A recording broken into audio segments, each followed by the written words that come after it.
Yes, salut les Padawan, j'espère que vous allez bien. Aujourd'hui, on va voir l'arnaque des plateformes centralisées telles que Binance, Coinbase et Kraken, et tout simplement comprendre que du coup, il y a des choses que tu peux faire pour reprendre ta souveraineté et que la richesse n'est qu'une conséquence de la souveraineté et que tu vas comprendre pourquoi Binance, pourquoi les grosses plateformes en fait sont, on va dire, obligé de te mentir et également de te faire croire des choses qui sont pas vraies pour au final que tu payes des services qui te sont dus.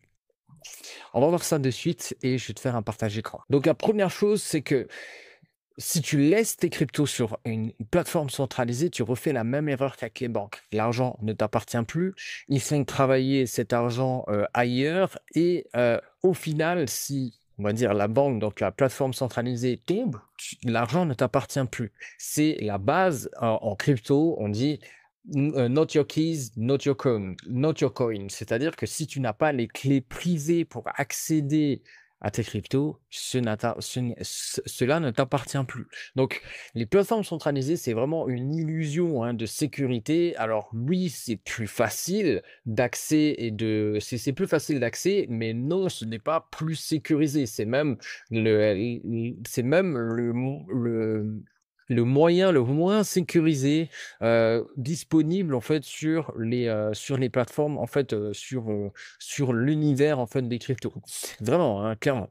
Donc, rien que sur les 3 dernières années, il faut comprendre qu'il y a eu plus de 68 milliards qui ont disparu, qui ont été volatilisés de par, par exemple, STX, donc la chute de STX, Celsius, Voyageur Digital, et il y en a énormément que je pourrais citer. Cependant, au final, tout ça, c'est de l'argent qui a été volatilisé, des personnes qui n'ont toujours pas été remboursées et qui sont toujours en procédure et qui seront peut-être remboursées dans peut-être 5, 10 ans.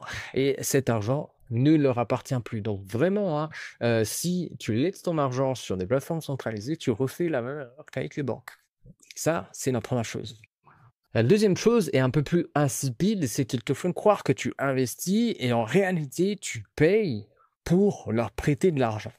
Bah oui, parce qu'au final, ce que tu vas acheter ne t'appartient pas. Donc en fait, tu vas payer des frais de gaz pour que tu leur prêtes de l'argent. Donc cet argent, il faut savoir ils vont le faire travailler ailleurs, hein, clairement. Ils vont le faire travailler ailleurs, ils peuvent le faire travailler en DeFi et notamment il faut comprendre dans la structure de la blockchain que les cryptos sont toujours sur la blockchain. Ça peut paraître pas ce que je dis, mais les cryptos sont toujours sur la blockchain. Elles ne sont pas physiquement, ou enfin, ça n'existe pas, mais elles ne sont pas sur une clé privée. Elles ne sont pas chez Binance. Elles ne sont pas dans l'entreprise Binance. Elles sont toujours constamment sur la blockchain. Donc, ce qu'il faut comprendre là-dedans, c'est que à partir du moment où tu passes que tu veux investir sur une plateforme centralisée et que tu laisses tes cryptos dessus, tu payes pour leur prêter de l'argent et que cet argent, ils vont le prendre pour aller le faire travailler en DeFi. Donc vraiment, c'est vraiment assez, comment dire, assez vicieux, mais c'est le cas. Et c'est ce que Binance, c'est ce que Coinbase fait, c'est ce que toutes les grosses plateformes font pour faire de l'argent sur ton dos, comme les banques centrales aujourd'hui et comme tout le système traditionnel qui existe. Ok? Donc, je vais te montrer ça de suite, l'arnaque sur le staking. Juste ça, l'arnaque sur le staking, tu vas comprendre exactement de quoi je veux parler. Donc, la première chose, c'est, je suis allé sur Binance. Bon, voilà, je suis allé sur Binance. Et donc, imaginons que toi, tu veux stacker donc 1000 dots. 1000 dots, il t'offre généreusement un rendement de 1,46% sur tes dots en flexible, c'est-à-dire que tu peux retirer ton cash quand tu veux. Là, tu as la partie verrouillée, ils vont t'offrir 5,8, mais par contre, tu vas bloquer ça pendant 120 jours. Après, tu peux les bloquer 7 jours si tu veux, mais tu n'as que dalle, hein, clairement. Tu as 0,80 et après, plus tu bloques, effectivement, plus tu as de chances, en fait, de probabilité de générer du cash. Mais derrière, on se dit, peut-être pour les personnes qui ont du Polkadot, ils se disent, bon, c'est plutôt cool quand même, sur 120 jours, je vais les avoir, donc du coup, 5,8% annuel. les gars, annuels, hein. Donc je vais les bloquer 120 jours et au bout de 120 jours, je pourrai les retirer. Mais guys, regardez ça rapidement. Là, je suis à la source, hein, sur directement la blockchain et avec sur un site qui référence tout ça et bah, vous allez pouvoir donc du coup, bah, avoir un 12,16 sur du DOT. Assez simplement, hein, je clique ici et on a ici les providers, en fait, les providers qui offrent, enfin, qui vont, du coup stacker, ce DOT, donc c'est des validateurs en soi et on a ici du 10,39 ici du 10,58, ça dépend en fait des fees qui vont également, prélever, mais en soi, la plupart, on est entre 9,30 et 10. Maintenant, prenons l'exemple, par exemple, sur, je sais pas, du AVAX, imaginons, sur du AVAX. Ici, en verrouillé, on a du simple, on a du 5 et en flexible, on a du 0,24. Voilà, c'est ce qui est. Et on peut mettre 10 000, 100 000, ça change absolument rien en soi, hein, voilà. Eux, par contre, de leur côté, ça change énormément. Donc, 1000, tu as 0,24%. Et là, on va aller juste ici et on va voir que, bah, du coup, on a ici sur Avalanche, on a 7,23% avec des providers qui sont comme Clean. Bon, c'est pas les meilleurs parce que eux, c'est quand même ultra centralisé. Mais on a du Nansen, par exemple, un portefeuille décentralisé qui est plutôt pas mal. On a du Sensei Node 5,53, 5,86 ici, donc bien mieux que la plupart enfin pas la plupart, mais si la plupart des produits de staking qui vont être proposés par Binance, et c'est la même chose chez Coinbase, encore la même chose chez Kraken. On va prendre un exemple pour BitTensor cette fois-ci, à 0,19 en flexible et en verrouillé. Oh, il n'y a pas de verrouillé, ok. À 0,19, 0,20 maintenant en flexible. Et regardez juste ici, très intéressant, on a du 14, pratiquement du 15% sur du Tao si vous faites l'effort d'aller le faire par vous-même.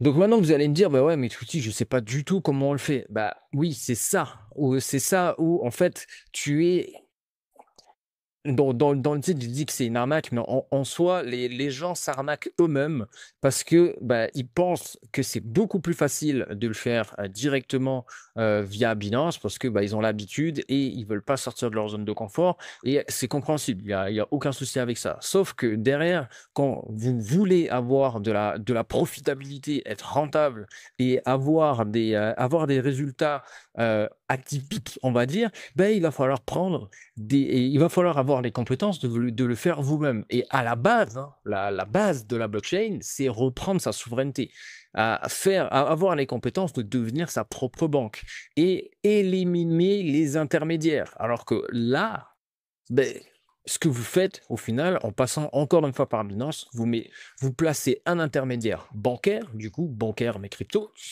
bancaire entre votre argent et vos rendements. Donc, bah, eux, ils vont prélever allègrement, vraiment allègrement, comme on le voit sur Vitensor, hein, clairement, allègrement bah, vos profits à votre insu parce que vous avez décidé d'être feignant.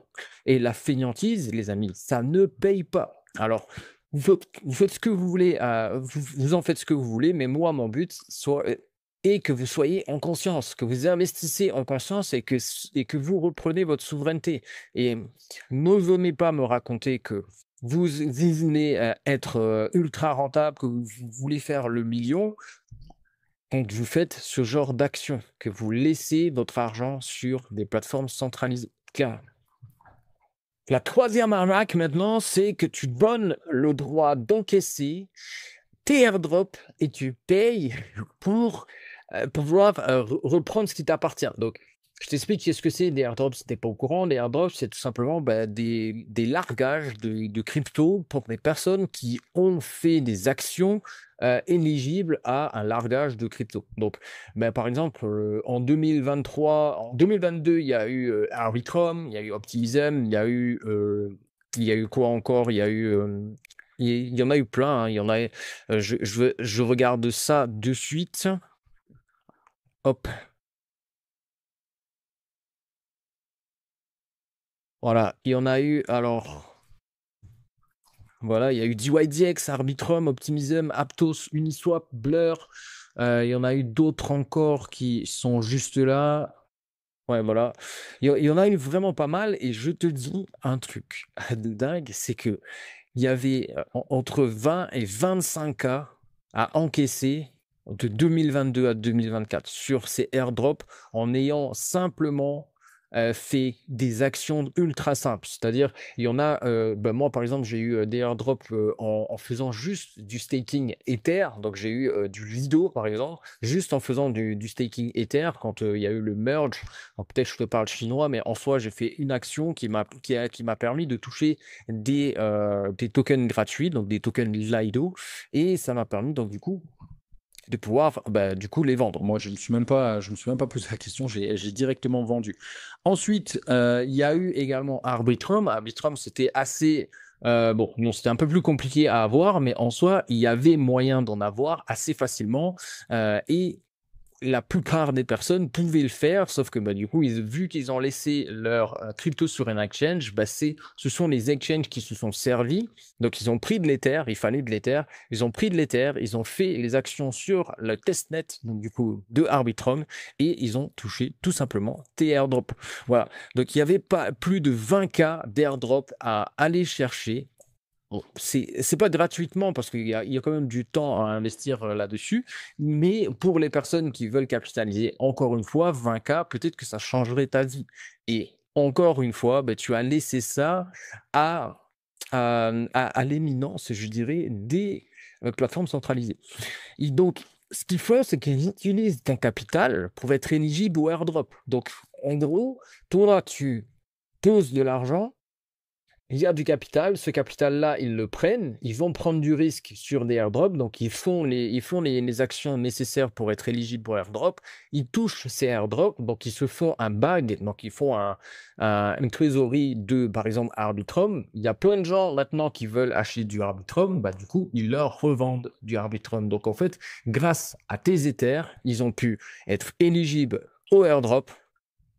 Et ensuite, bah, du coup, ils ont fait un bag d'Arbitrum qu'ils ont pu revendre aux utilisateurs qui ont tout simplement ben, prêté ce capital et ensuite bah, ils rachètent ce qui leur est dû.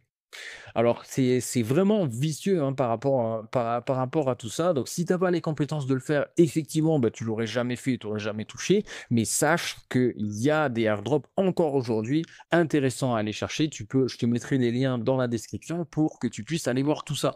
Donc, vraiment, ça, c'est un truc de fou. Euh, c'est un truc de fou. Les airdrops, si tu veux capitaliser, que t'as pas beaucoup d'argent, c'est vraiment une mine d'or. Il y a seulement des quelques actions à faire et en plus, tu vas gagner en compétences rapidement pour capitaliser sur ces airdrops. Et la dernière arnaque que je vois, il y en a plusieurs en soi, mais c'est qu'ils manipulent les prix pour te faire manquer les opportunités. Alors ça va plus concerner les traders, ceux qui tradent bah, en journalier et même en plus petite unité de temps. Ils ont les carnets d'ordre, ils savent exactement où est la majorité. Si la majorité est vendeur, bah, ils vont mettre de la liquidité à l'achat pour liquider vos positions stop loss, pour liquider vos stop loss que vous sortez de position et là, bam, c'est là qu'ils vendent. Donc, en fait, ils manipulent les prix, ils savent exactement où la majorité est et ils vont toujours tendre vers la minorité parce que, en fait, si à chaque fois, mathématiquement, bah, ils font gagner la majorité, bah, ils vont perdre de l'argent et ça va ils pourront pas, en fait, être sustainable, donc être rentable en fait sur du long terme. Donc clairement, ils manipulent les prix. Ils n'ont aucun intérêt à ce que la majorité gagne. Donc si toi, à chaque fois, tu te places dans la majorité et que tu trades sur du Binance, du Coinbase ou du Kraken, bah, sache que en fait, bah, tu es constamment manipulé par les plateformes centralisées. Et c'est déjà le cas en Forex, ça c'est le cas à peu près partout dans la finance traditionnelle. Et c'est le cas également sur les plateformes décentralisées. Et non, les plateformes centralisées, justement. Donc, oui, de tout ça, au final, ben, qu'est-ce qui se passe? C'est que, ben, l'ignorance te fait perdre de l'argent. De deux, euh, tu n'es, tu, les plateformes centralisées ne sont pas tes amis, clairement. On est dans un monde de requins et tu viens de comprendre là, si tu as suivi, si tu suivi, que bah, du coup, tu te fais arnaquer et tu payes pour des choses que normalement tu devrais avoir. Tu prêtes de l'argent et en fait, tu payes pour prêter de l'argent. C'est vrai, c'est vraiment un business de fou. C'est vraiment malade hein, en soi.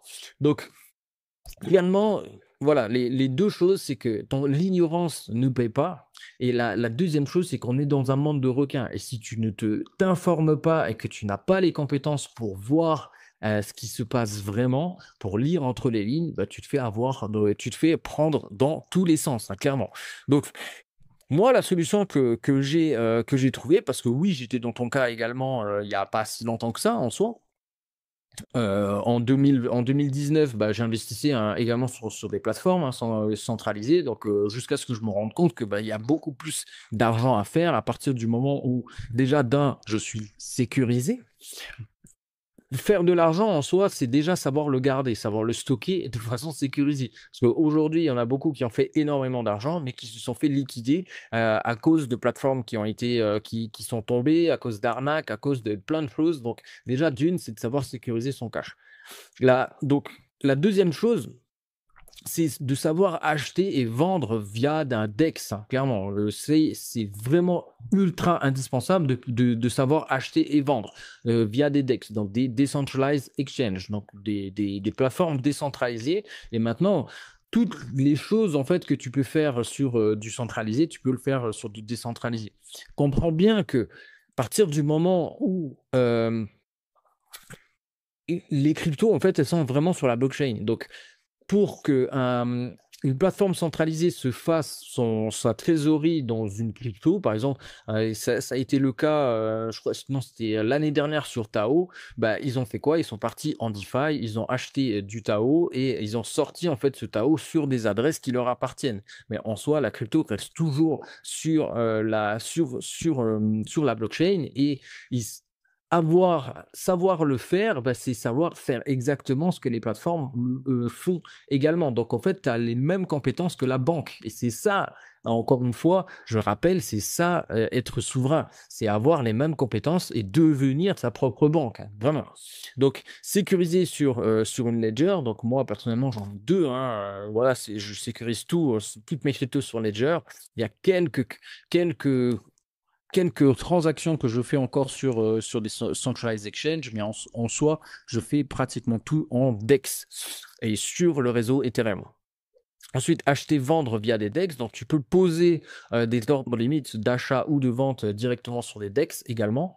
Et tu peux également stacker à la source. Ça, c'est la base. Si tu veux générer des revenus passifs, des revenus récurrents, en fait, ben, aller à la source sans avoir d'intermédiaire pour avoir le maximum de rendement que tu peux toucher, en fait, pour le même service, en gros. Donc, le staking, en fait, tu es payé pour réaliser un service de sécurité. Donc, tu vas sécuriser la blockchain et si tu le fais à la source, ben, tu es tout simplement payé à ta juste valeur. Voilà. Et la dernière chose, c'est d'encaisser les airdrops. Donc, clairement, les airdrops, aujourd'hui, bon, 2025, c'est pas ouf en termes d'airdrops, hein, mais il y a des airdrops qui reviennent sur le devant de la scène, là, en ce moment. Et je te mettrai les liens en description pour aller voir tout ça. Donc, clairement, si tu ne connais pas, moi, c'est Twitchy, j'ai 31 ans, ça fait plus de 8 ans que j'ai investi en crypto et j'ai accompagné plus de 3000 investisseurs qui, aujourd'hui, sont la plupart, du moins, la plupart sont autonomes et indépendants sur les marchés. C'est-à-dire qu'ils savent quand acheter, quand vendre, comment être rentable sur le marché. Donc, si tu ne me connaissais pas, abonne-toi. Clairement, j'envoie de la valeur comme ça sur pas mal de vidéos. Tu peux regarder les anciennes et les nouvelles qui vont arriver. Active la cloche et let's go, guys.